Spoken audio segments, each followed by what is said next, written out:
Bonjour. Il y a de cela maintenant 2 semaines et demie est sortie la version bêta de la nouvelle, des nouvelles règles de First Blood édition 3. Voilà, donc suite à cela, nous avons décidé avec quelques amis joueurs de vous faire une présentation lors d'une partie. Cette partie s'est déroulée samedi. Et après l'avoir filmé en intégralité, je l'ai placé sur YouTube, comme habituellement, sur la chaîne, ici, que vous regardez actuellement.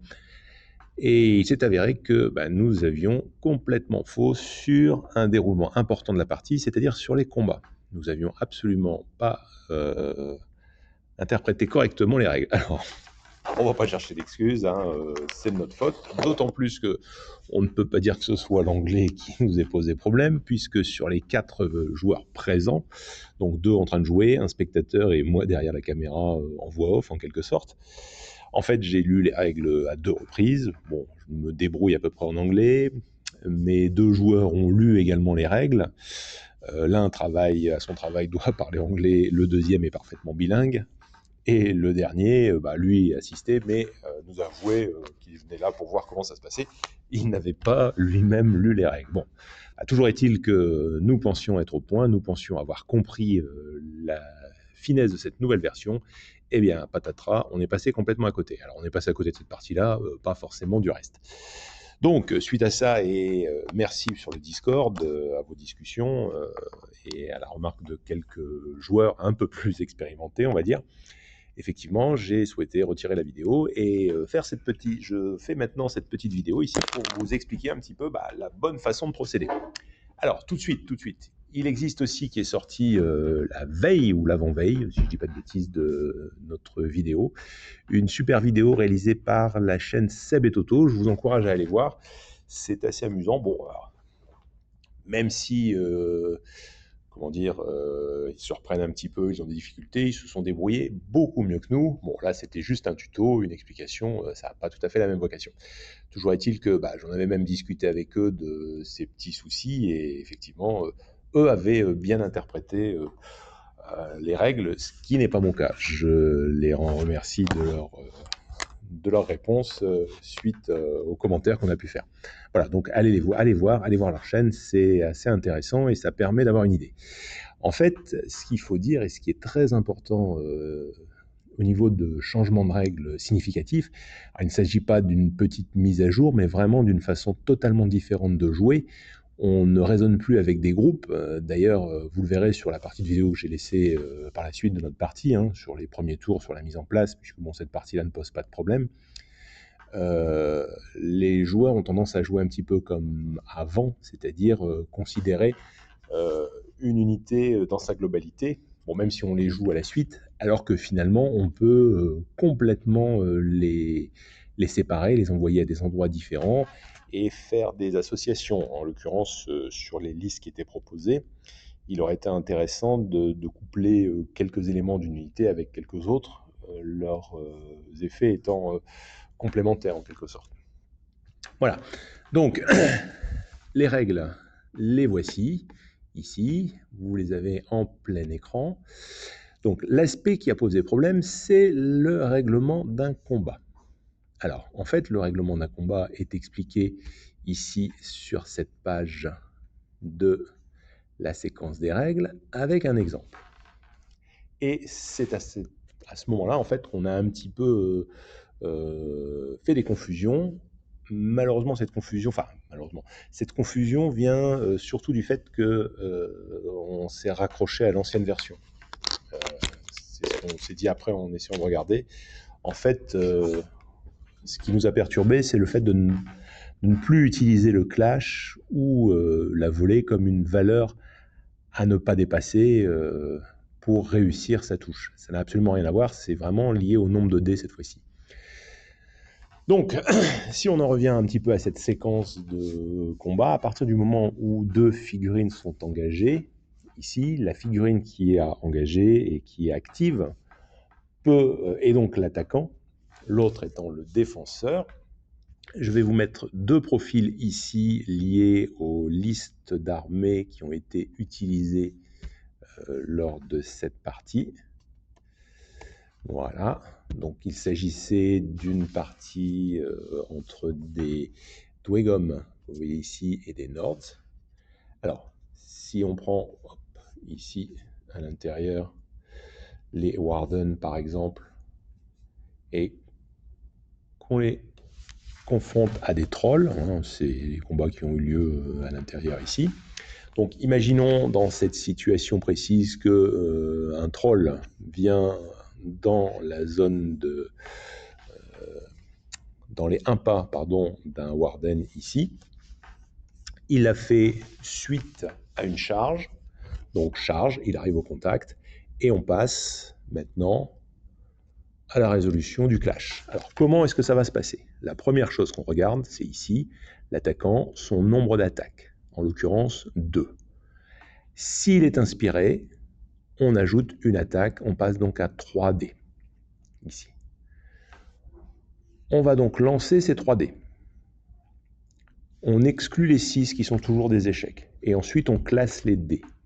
On classe les dés du plus petit au plus grand. Ensuite, on regarde la caractéristique clash, en l'occurrence pour lui 2. Ça signifie que l'on va conserver 2 dés. Alors évidemment les plus petits, hein, à ce niveau-là, sauf règle spécifique, mais sinon on conserve les dés les plus petits. Donc on va conserver 2 dés. On se retrouve donc avec 2 dés d'attaque qui ont des valeurs comprises entre 1 et 5. À ce stade, si je fais abstraction des règles spéciales, et on va en parler juste après, on passe au défenseur. Le défenseur peut utiliser soit sa défense, soit son évasion. S'il utilise sa défense, en l'occurrence ici 2, eh bien, s'il a défense 2, ça signifie qu'il a 2 dés à mettre en opposition pour bloquer les dés d'attaque. Il va lancer donc ces 2 dés, ici. Je vous rappelle que le troll a conservé 2 dés s'il y a au moins 2 dés qui ne font pas 6. Et on va donc confronter ces dés. La confrontation des dés, vous l'avez dans l'exemple qui est ici en dessous. Donc, à ce stade, vous voyez l'exemple, la défense a lancé 3 dés, mais on va considérer simplement 2 dés. Si l'attaquant a le dé 2 et le dé 3, le défenseur le dé 3 et le dé 4, ici, on va simplement, pour le défenseur, annuler un dé d'attaque en prenant un dé de valeur égale ou inférieure. Donc le 3, ici, de la défense, peut annuler un 3. Il pourrait annuler un 4 ou un 5, bien sûr, mais là, il va annuler le 3. Il reste un 4 qui ne peut pas annuler le 2, qui ne pouvait de toute façon pas annuler le 3. Donc en fait, ici, il ne va bloquer qu'une seule attaque.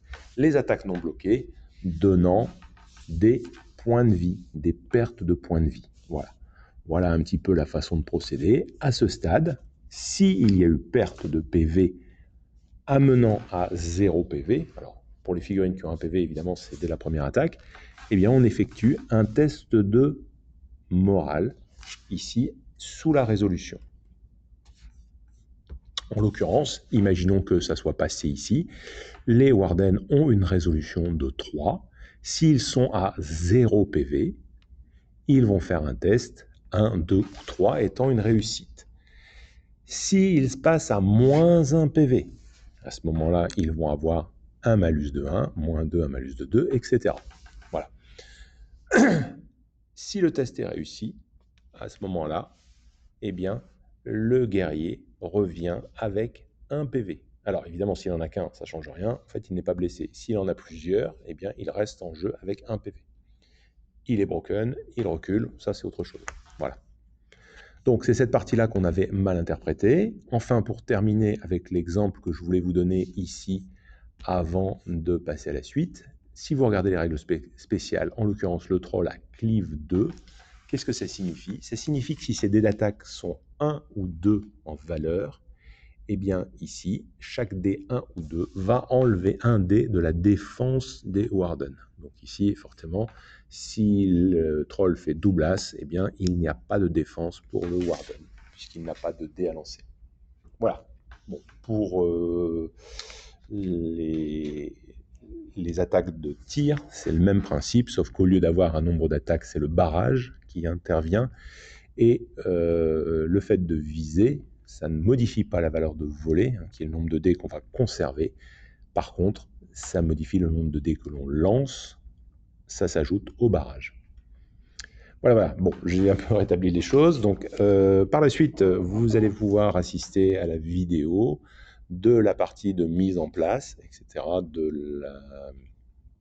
de notre scénario. Et je vous mettrai à la fin, ici, une autre petite vidéo pour vous expliquer un petit peu ce qu'on en pense, l'évolution par rapport à la version précédente. Voilà, j'espère que vous appréciez la vidéo et encore une fois, 1000 excuses pour notre flop en ce qui concerne cette interprétation des règles. À très bientôt. C'est parti, voici réunis pour une nouvelle partie de First Blood. First Blood avec les nouvelles règles V3. On va commencer par un petit peu d'explication des règles parce que mes deux joueurs sont très évidemment sérieux et ont lu et relu à de nombreuses reprises les règles cette semaine. Tout à fait. En entier et sont au top. N'est-ce pas ? Fait. Bon, alors, on va commencer par le début ici et le placement d'une armée. Alors, le tour de jeu a changé un petit peu. Le placement des armées a changé un petit peu. Le placement est le suivant. Vous allez chacun lancer un dé. Alors, évidemment, là, le scénario a été déjà réalisé, je l'expliquerai après, mais normalement, c'est tiré au sort aussi. Dans le scénario, il y a trois choses. Il y a la façon de se déployer. Ça, c'est un premier point. Il y a ce qu'on doit faire, c'est-à-dire soit des artefacts, soit des objets à détruire, soit des zones à tenir. Et la troisième partie, c'est les rencontres, et ça, on ne l'a pas encore tiré, on tirera au sort pour savoir ce qui se passe sur ce scénario particulier. La composition des trois, avec 6 possibilités à chaque fois, donne un scénario. Le principe, c'est que le premier joueur lance un dé, chaque joueur lance un dé, celui qui fait le plus bas est le premier joueur. Le premier joueur choisit soit la façon de se déployer, soit le type d'objectif à réaliser, soit la rencontre. Le second choisit à nouveau et on refait un tirage. S'il y a égalité, c'est tiré au sort, sinon c'est celui qui gagne qui choisit le troisième des éléments. Donc les trois ensemble forment un scénario complet. Alors, maintenant, on va déterminer quel est le premier joueur. Le premier joueur, ici, va placer en premier une carte. C'est celui qui fait le résultat le plus petit qui va passer sa carte en premier. Alors, c'est parti. 2, 1. Donc, le Nord va placer une carte. Donc, une de ces cartes. Alors, évidemment, là, il ne faut pas étaler ces cartes parce que sinon l'adversaire va voir laquelle va être placée. Il choisit une carte et il va le placer dans sa zone de déploiement. La zone de déploiement ici, elles sont simples. Elles sont ici, dans ce carré qui est là, et au moins à 3 pouces ici d'un objectif, pardon, dans celui qui est là, ici. De là à là, jusque là, et ici pour l'adversaire. Donc, tu vas placer ta carte, une des cartes, où tu veux, à l'intérieur. Bon, ça, c'est juste une forêt placée comme ceci. Et une fois que toutes les cartes sont placées, on va placer les figurines à partir des cartes. Ou sur la carte, ou dans les 3 pouces autour de la carte. Mais entièrement dans les 3 pouces. Donc, ça veut dire qu'à partir de là, si la carte est posée ici, ce qui est sur la carte, on regarde 3 pouces.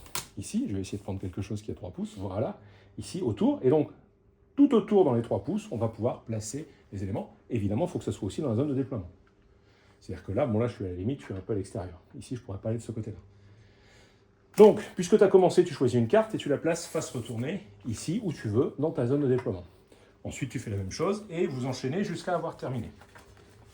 Ça sera la première phase.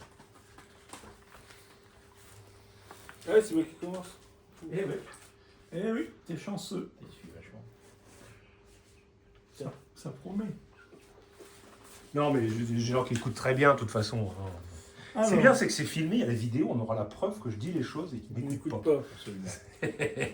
C'est que ça, c'est ça. C'est pas le droit d'aller là. Non, ici, tu prends un trait vertical jusque-là. Jusque-là, ça forme un carré. Et lui, il a un carré ici. Tu dois être au moins à 3 pas de celui-là.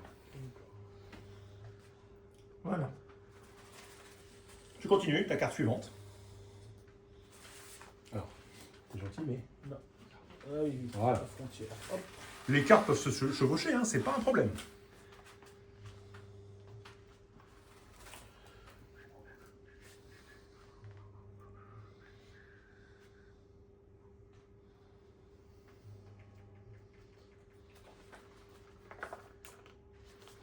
remarqué qu'il n'y en a pas un seul qui m'a demandé quel était le but de la mission. Bah ouais, On commence bah déjà à ouais. placer les cartes.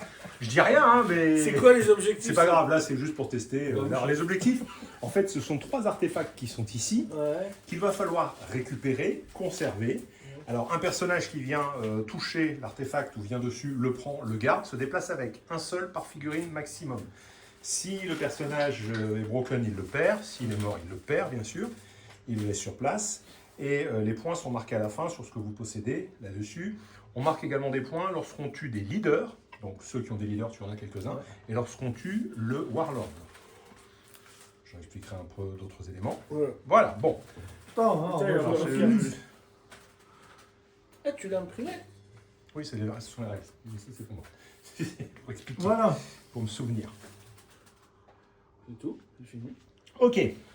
En commençant par le premier joueur Une ici, bonne partie. tu vas retourner une de tes cartes, Ouais.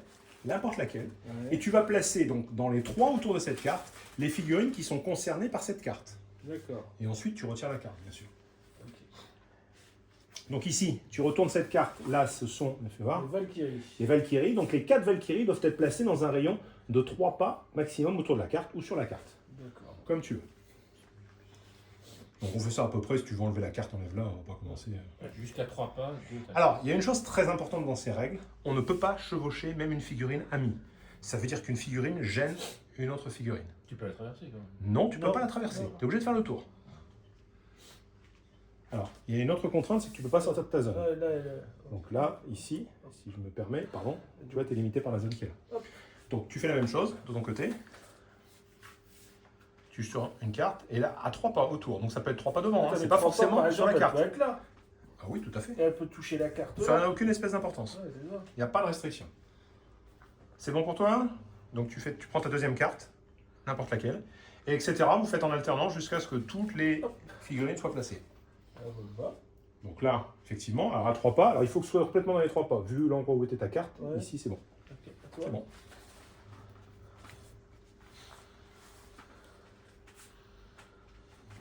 Petite règle. Hop, ils sont là. Donc ça, ce sont les stalkers.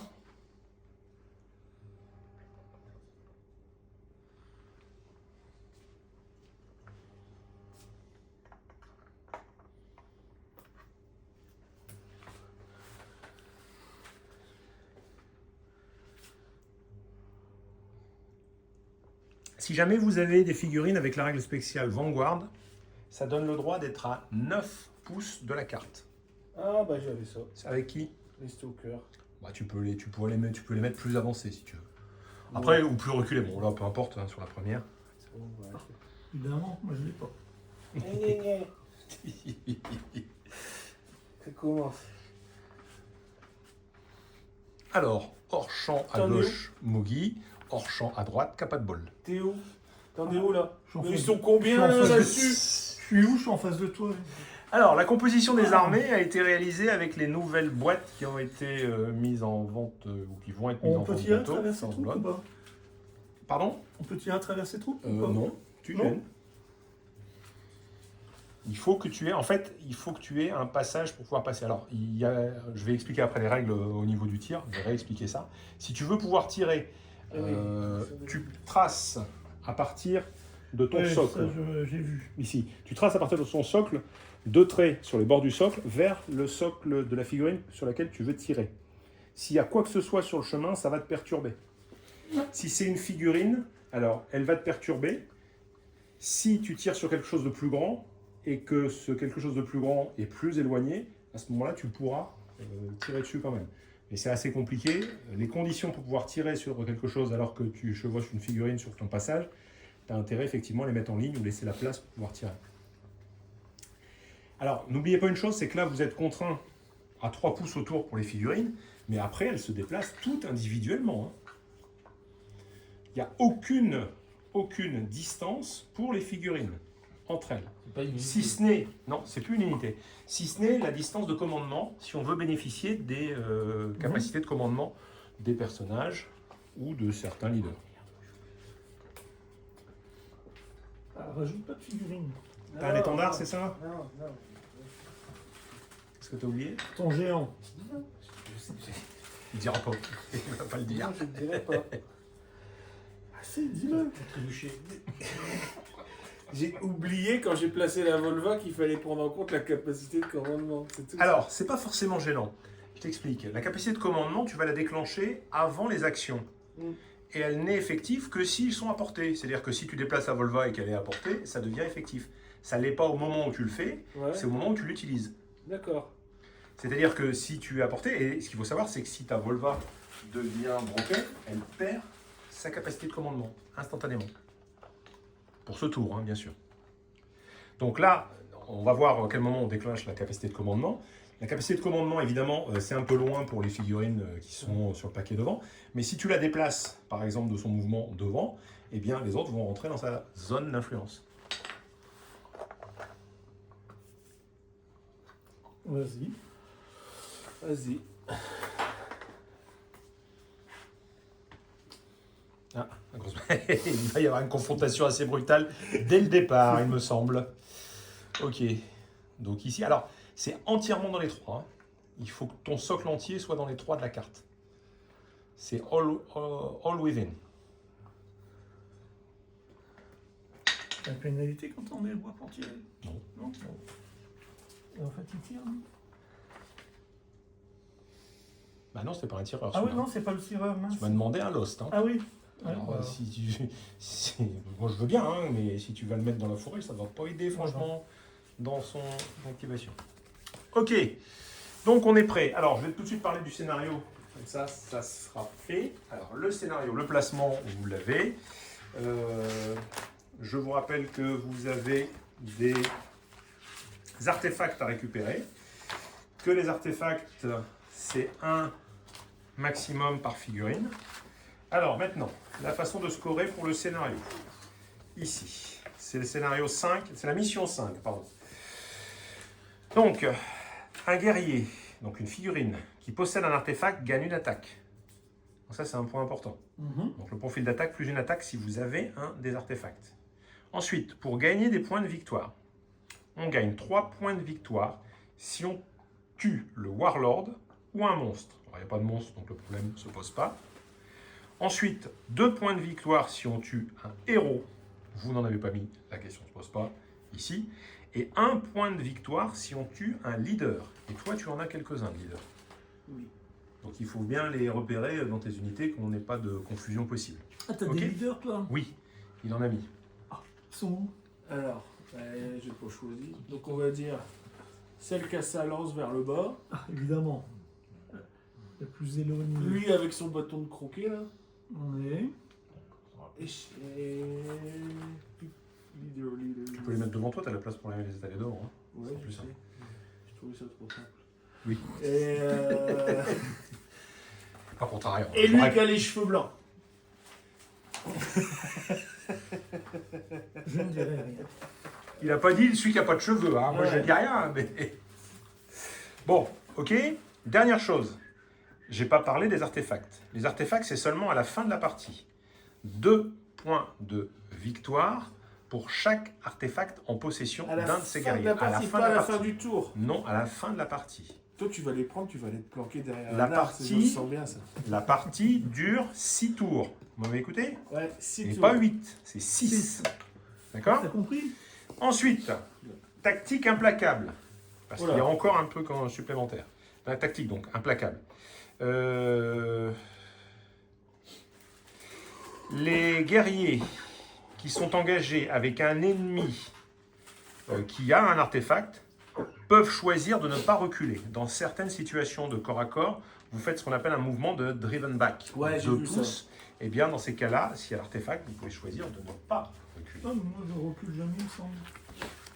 Ah ouais, ça c'est les spécialités d'Idwegot. Alors je suis jamais broken, je recule pas. Alors, en ce qui concerne, vous êtes sur le comment dire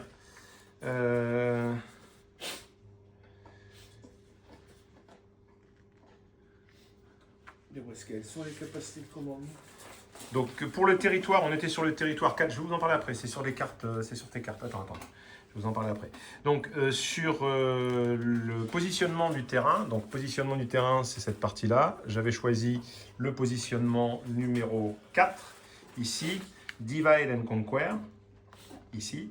Et en fait, c'était pour le placement, mais vous l'avez respecté, il ne fallait pas être à moins d'une certaine distance, c'est bon. Vous avez été sage. Et donc, on va demander à celui qui a un, tiens, tu as un dé juste devant toi, tu vas lancer le dé pour savoir les rencontres. Ce que vous allez avoir comme règle supplémentaire ici.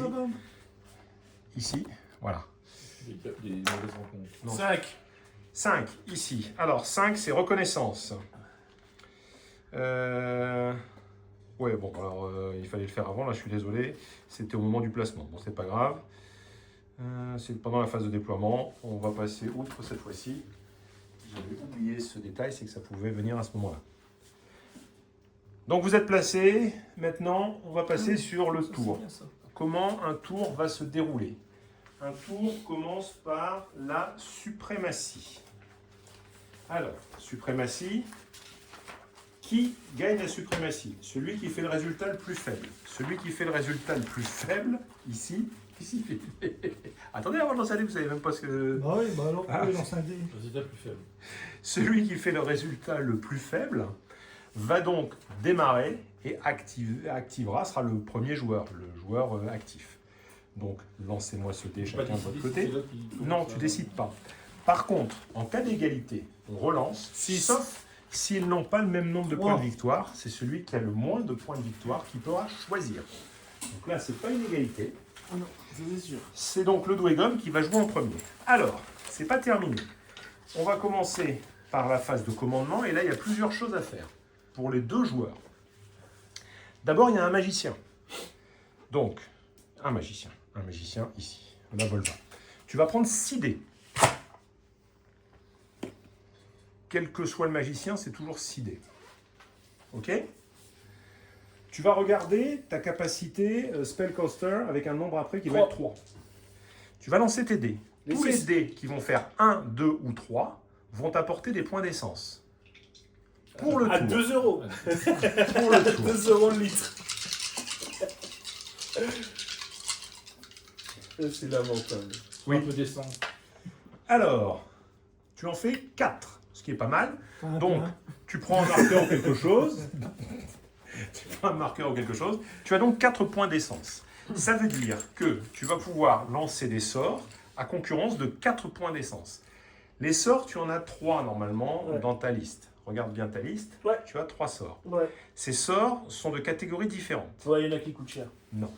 C'est pas une question de Il y a coûter cher. incantation Voilà. et numéro d'essence. Voilà. Et une action. Ok? Il y a 3 sorts. Regarde maintenant sur la liste de ta carte. Ici, sur la Volva. Il y a 3 sorts. Les ouais. 3 sorts sont... Fruit of the Golden Gates. Voilà. Essence 1, c'est Out of Combat Action. Voilà. Alors, donc, les sorts sont de 3 types. Ah oui, elle fait pas partie du combat, celle-là. Non, alors, on commence par les sorts qui se font pendant la phase de commandement. Puisque là, on va faire le premier tour. Vous avez fait la suprématie. Donc, vous savez qui va jouer en premier. Maintenant, on va faire la phase de commandement. Ah bah c'est Commandability, c'est Attends, ça. voilà, c'est ça. Attends. À ce stade-là, vous devez choisir vos capacités de commandement, Command Abilities. Les sorciers, en général, ces Command Abilities, ce sont des sorts. Donc toi, si tu veux choisir d'utiliser cette Command Abilities, tu dois dépenser l'essence correspondant. Donc si c'est essence 1, tu dois dépenser 1 point. Si c'est 2, 2 points. Sur les 4 que tu as. Ça sera valable tout le tour. Toi, par contre, tu as 2 capacités de commandement. Tu regardes le All Reg. Ici, les 2 capacités sont là. Ces 2 capacités ici. Ces 2 capacités, tu dois en choisir une. Ces capacités sont effectives à une distance de 7 pas autour de lui, puisqu'il a CR7. Ok? Alors, à 7 pas, au moment où tu les utilises. Ça veut dire que si là, pour l'instant, lui n'est pas dedans, tu te déplaces, tu peux rentrer dans la zone et les donner à quelqu'un d'autre. Il faut être dans la zone. J'en ai qu'une ability. Oui, en sort, on n'en a qu'une. Et les sorciers n'en ont qu'une. En général, c'est le sort. T'as pas de commande. Et elle est valable que sur la durée d'un tour. Hein. Uniquement sur ton tour. Mais à chaque tour, tu peux le faire. Hein. À chaque tour, tu as une phase de commandement. Oui, mais... Alors, qu'est-ce que tu choisis, Christophe? Capot Ball qui porte mal son nom. The Mountain Stand. Explique ce que ça fait. Avoir Iron Discipline. Iron Discipline. Ça, je crois que c'est... C'est-à-dire que Tu peux jamais être overwhelmed, c'est pas ça? Outnumber. Ouais, c'est Alors, en fait, outnumber, c'est ce qui se passe lorsque tu es pris au corps à corps et que tu as plus d'ennemis autour de toi. Je reviendrai après sur la phase de combat, ce qui donne une attaque supplémentaire à l'adversaire. Donc, tous tes guerriers qui seront à portée 7 vont gagner ceci. Comme d'habitude, des bêtises, c'est pas grave, c'est pas grave, c'est pas grave. On a l'élément perturbateur présent. Il a appelé, Ici. il a appelé ton chef. Bon, c'est pas grave. Tu veux Donc, que- toi, est-ce que tu utilises la tienne? Non. La liste des Alors. de bonnes. S'il te plaît. Écoute, Quelle est ta capacité normalement de sort que tu peux faire Alors, moi, en c'est- commandement? Chilvalala, ça demande Friendly Warriors, oui, à ceux qui sont à portée de commandement gagnent le Lethal Demise, plus 1. Voilà. Donc, en fait, tu gagnes l'état demise pour tout le monde si tu ne l'as pas, ce qui peut être très intéressant dans les phases de combat. On va lancer ça autour. Qui est-ce qui serait à 6 pouces? Alors, on n'oublie pas, c'est au moment de l'utiliser. C'est-à-dire, pour l'instant, ils ne sont pas à 6 pouces, mais si tu avances ta Volva et qu'elle se met au milieu de tes troupes, tout le monde va se retrouver à 6 pouces. Tu vois ce que je veux dire? Ah, bon, bon. C'est au moment de l'utiliser. Ah, oui, non, Une seule unité, vous c'est le faites. dans un rayon. non, non, D'accord. non. Ah bah. C'est quelque chose qui est en rayon autour de toi, D'accord, qui d'accord. fonctionne autour de toi. Ça inspire, on va dire.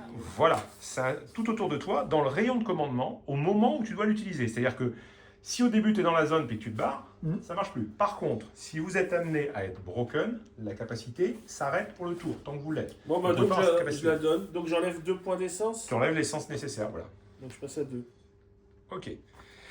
Alors, on va continuer au niveau des sorts. Tu as 2 autres sorts normalement. Oui. Tu as un sort qui est une action. Alors là, c'est très simple. Quand tu l'actives, tu as 2 actions. Une action, c'est le sort, si tu veux le faire. Et ça coûte l'essence qu'il a. Et C'est tu... l'incantation, ça. C'est ça. Ouais. Et tu as enfin un 3e sort Ouais.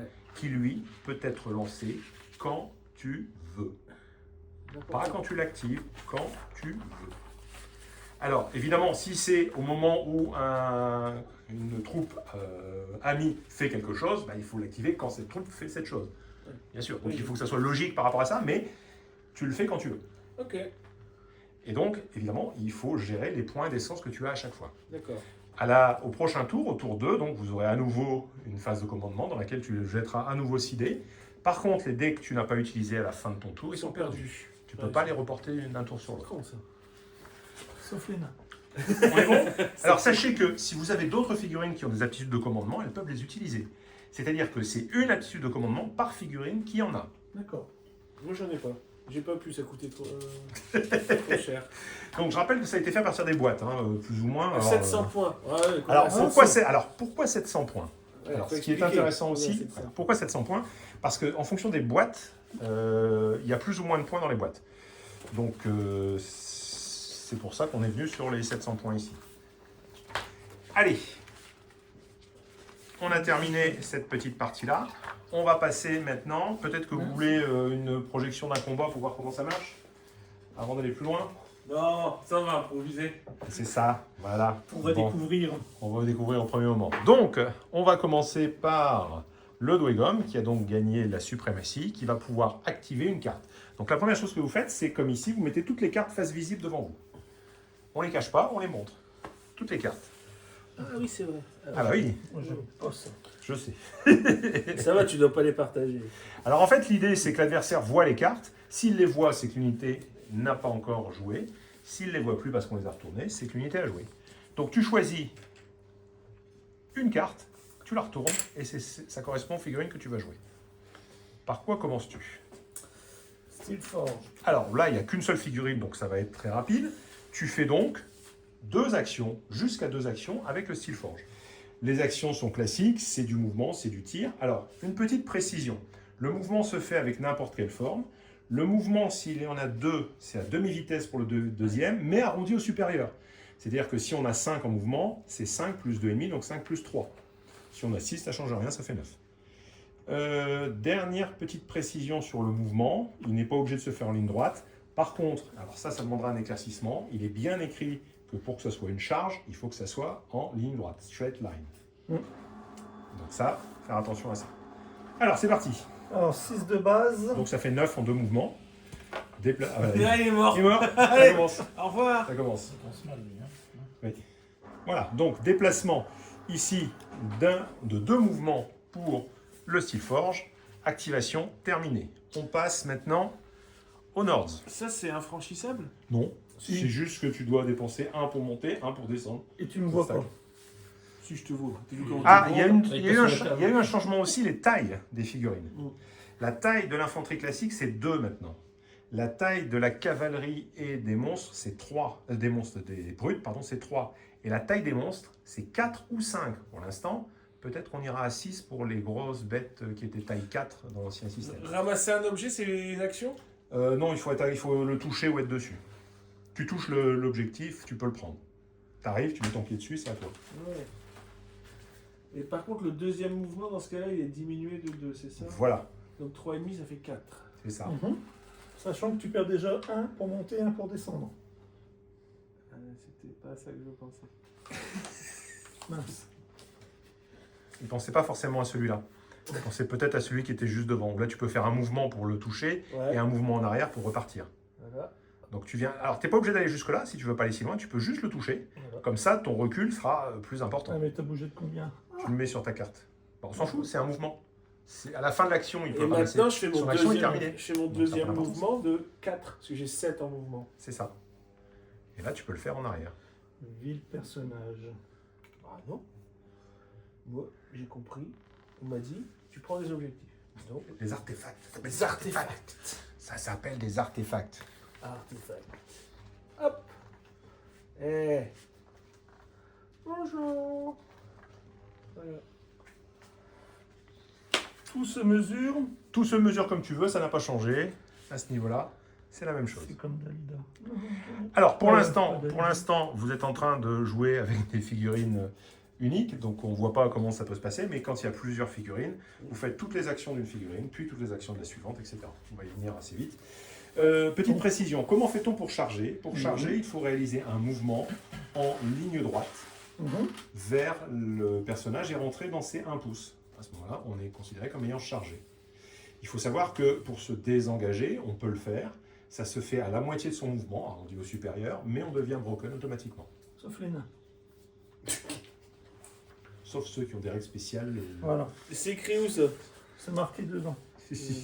Donc, si je comprends bien, ici j'ai 10. De quoi 10? De distance par De rapport distance. pour rentrer dans C1, tu Je as suis à 9. Non, même T'as pas, 9, je suis à 8. Je suis à 9, donc j'arrive à 8. C'est le socle, c'est le socle. Oui, bah, le socle. 8, t'es à plus de 1. Le début du socle, il est. Non, le début du socle, il est à plus de 9, un tout petit peu plus de 9. On Ouais, le voit bien donc ici. il est à C'est 9. à 9, 9,5. Donc à 9. Donc en fait, il faut que tu fasses 9 pour arriver au contact. Étant donné que j'ai 5 en mouvement, 5 et 3, 8, tu 5 peux et pas. 3, 8, ça ne marche pas. C'est dommage.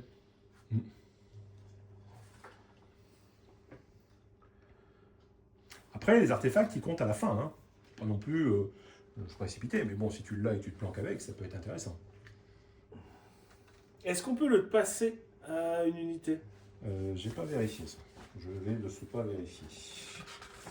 Pour Ruby, Merci. Justement, monsieur. qu'en justement. arrière, tu peux l'envoyer qu'en arrière. Alors, par contre, là, il faut que tu peux pas être il faut que tu montes d'un pas là ici pour venir sur la colline si tu veux le récupérer. Oui. Ok, donc c'est terminé pour le Lost. Nouvelle carte. Alors, t'as pas retourné la première carte que tu as Ah jouée. oui, pardon, excusez-moi. Werewolf a joué. Ouais, c'est ça. Pourquoi t'en as 2 de retour? Ah oui. C'est là, c'est à toi de jouer, t'es en deuxième. J'ai oublié le crapaud là, qui est venu jouer, le crapaud métallique là, qui est venu jouer. Alors, les Stalkers. Ils tirent à 12. Bien, j'ai arrêté là la vidéo sur notre partie, ça permet de voir un petit peu la mise en place. Hein, le début, tout simplement parce qu'après on commence à avoir des tirs, des combats, et comme je vous l'ai dit au début, on a mal interprété les règles. Une question a été posée à un moment donné sur la partie au niveau des artefacts, sur la façon de faire, donc je le reprécise ici. En fait, l'artefact, on peut le ramasser, enfin le seize, donc le posséder ici, à partir du moment où on finit un mouvement en contact avec lui. Voilà, ça ne gêne absolument pas, on peut s'arrêter dessus, vraiment. C'est juste quelque chose, on ne peut en avoir qu'un seul, et la seule façon de le perdre, c'est d'être, de mourir en quelque sorte, hein, d'être retiré du champ de bataille. À ce moment-là, on le place en dessous du socle de la figurine. Il n'est pas précisé, puisqu'on s'était posé la question, est-ce qu'on peut le passer à quelqu'un d'autre? C'est pas, il n'y a rien qui précise cette partie-là. Bon, a priori, ça doit être décidé au départ. Je pense que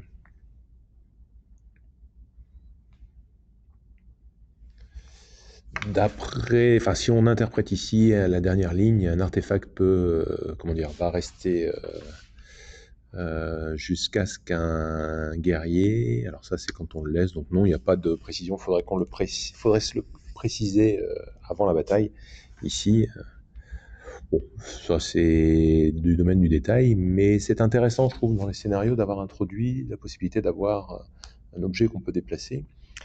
Alors, je voudrais revenir un petit peu sur les scénarios, justement, sur la façon de procéder. Alors, quand j'ai monté ici la partie, bon, j'ai voulu mettre en place, et bon, c'est expliqué au début de la vidéo, hein, pas faire l'attribution classique où chaque joueur peut choisir un des éléments. Et surtout, on a laissé tomber la dernière partie, donc après les territoires, à savoir ici les rencontres.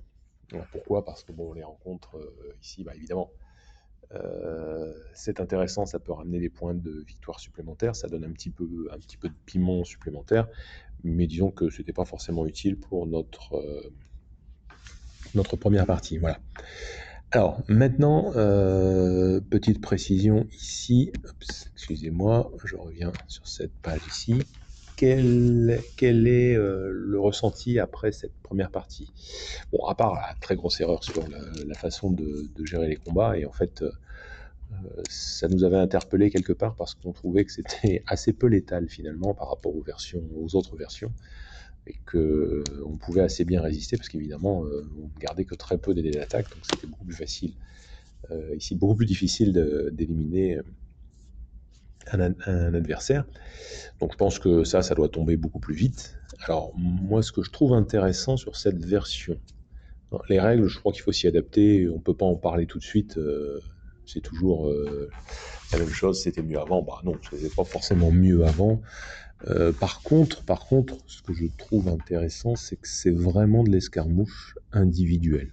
C'est-à-dire que même si on active plusieurs figurines d'une même unité ensemble, celles-ci peuvent vraiment se dispatcher dans tout le terrain. Et je pense que, autant cette première partie, ce n'était pas le cas, je pense qu'assez rapidement, eh bien, on va envoyer des figurines un peu dans tous les sens. Par exemple, des tireurs, il peut être intéressant d'avoir 2 tireurs en embuscade à tel endroit, puis 2 autres à un autre endroit, etc. Si on a des figurines qui sont plutôt avec support, bah, on les envoie derrière des figurines qui n'ont pas ce support pour se protéger aussi. Et surtout, j'ai trouvé que les personnages étaient quand même relativement forts.